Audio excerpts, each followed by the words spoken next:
पहलगाममधील दहशतवाद्याचा पहिला फोटो समोर आलाय। पहलगाममध्ये दहशतवाद्यांनी पर्यटकांवर गोळीबार केलेला होता।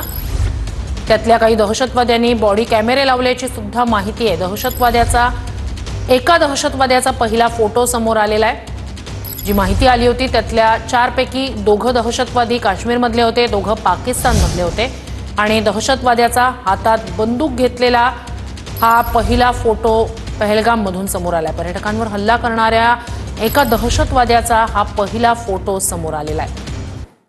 पहलगाममध्ये पर्यटनासाठी गेलेले पर्यटक होते, त्या पर्यटकांवर गोळीबार करण्यात आलेला होता। काल दुपारी 3 ते 3:30च्या दरम्यानचा हा दहशतवादी हल्ला होता आणि या दहशतवादी हल्ल्यातील एका दहशतवाद्याचा हा फोटो समोर येतोय।